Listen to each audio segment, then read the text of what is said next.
I would like to acknowledge the Ngunnawal people as the traditional owners of the land we're meeting on today, and pay my respects to their elders past, present and emerging, acknowledging this land was never ceded and that this was and always will be Aboriginal land. So we're outside the Papua New Guinean Embassy today in Canberra, despite the rain, because we know our friends on Manus are suffering in much harsher conditions.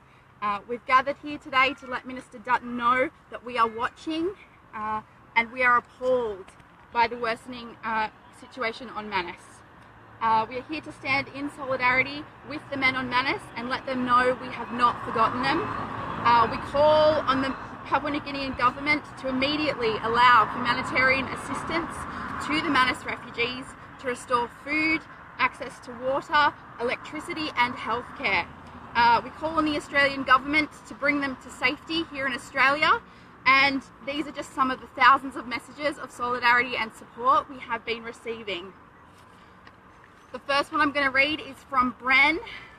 She says, "I am so ashamed of our government. I pray they let you come to Australia, keep strong and know that you are not alone."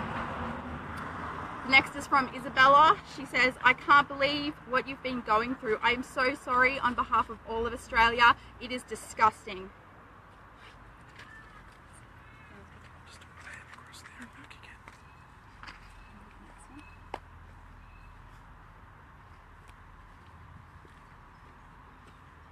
I have a message from Helen.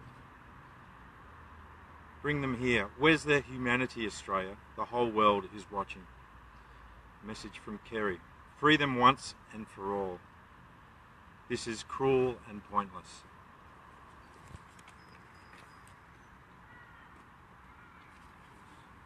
Message from Bruce.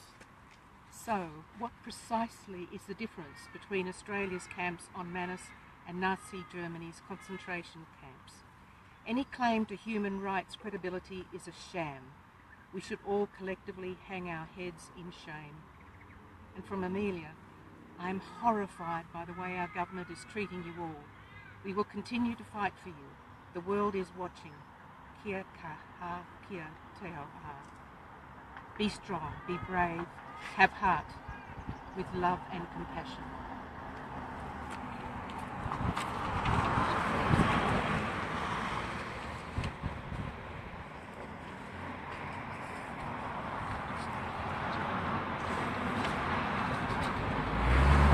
Message from Roz. "I'm completely appalled by the actions of the Australian government, who are manipulating the PNG government to do its bidding. My heart goes out to the men on Manus. I hope you survive this and sue the Australian government for damages and the breach of international law." And from Joanne, "The concern for the welfare of these men is deep and widespread, as is the disgust that our government is responsible for this inhumane standoff."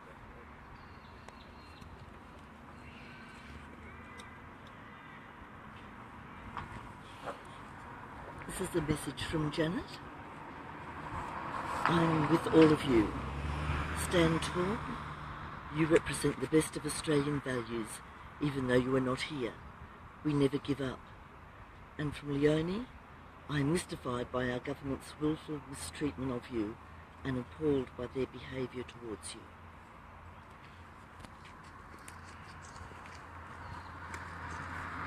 It's a message from Angela. "I can't stop thinking about all of you, each of you, and I'm terrified of what we're doing to you and the damage upon the terror and threats you've tried to escape. It's not much from thousands of kilometres, but my heart is breaking for you and for the country that endorses this protracted horror, torture, blindness to those most needing protection and care. I'm so sorry. And I hope every out here you've all found safe harbour at last. I'm horrified by what we as a nation have allowed to happen. We won't forget, and we mourn the loss of those who have been killed in this nightmare."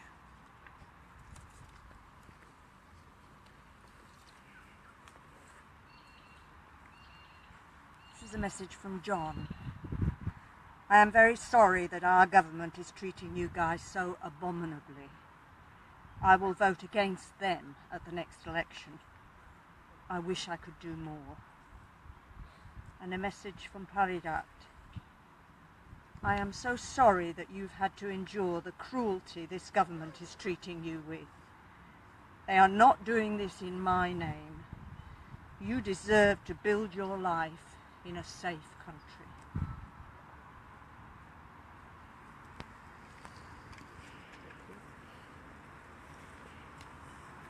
This is a message from Anne-Marie. I'd like to thank you all for the support that you showed when my human rights were supported in Australia yesterday. I'd like to say that I think that you are brave. Your support for human rights, your compassion and your openness are truly admirable. My partner and I, and the group that we're in, Rainbow Refugee Action, will continue to fight to support your rights, to live a future in safety and a future in dignity and honesty. Thank you.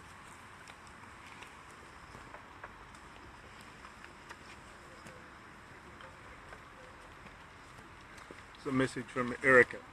We are horrified by the actions of our government and think you should be resettled in Australia. And a message from Robin. I think of all of you constantly in your desperate situations and wish you friends. Australia would be lucky to have people as courageous and resilient as you. I think of you often and am disgusted and angry at what our government is doing to you. I'm sorry this is happening to you on top of the trauma of leaving your home. We continue to fight.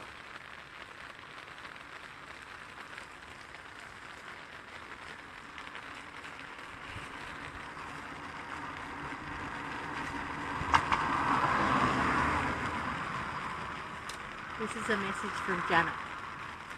Hello all. I am, as always, thinking of you, and even more so now. Still fighting, still standing beside you. With love, Janet. This is a message from Harmony. Stay strong, my friends. I will keep working to set you free and bring you here. Not all of us are like our government. We will make you welcome. Stay strong.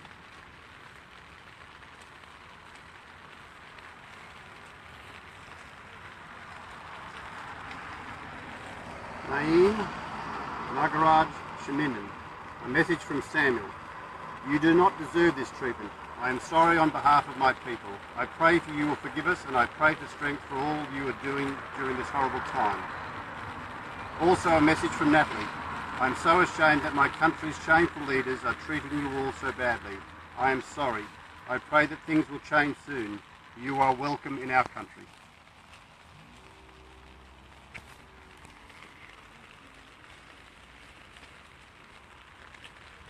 A message from Gillian, thinking of you all and hoping for a positive outcome at last. A message from Catherine, I am so ashamed of what my country is doing to you. I am so sorry and I wish there was anything I could do to help. And a message from Tim, I am watching in horror as our government mistreats you. You are welcome here. Many Australians are rising to support your cause. You have shown great courage and hope and we stand with you.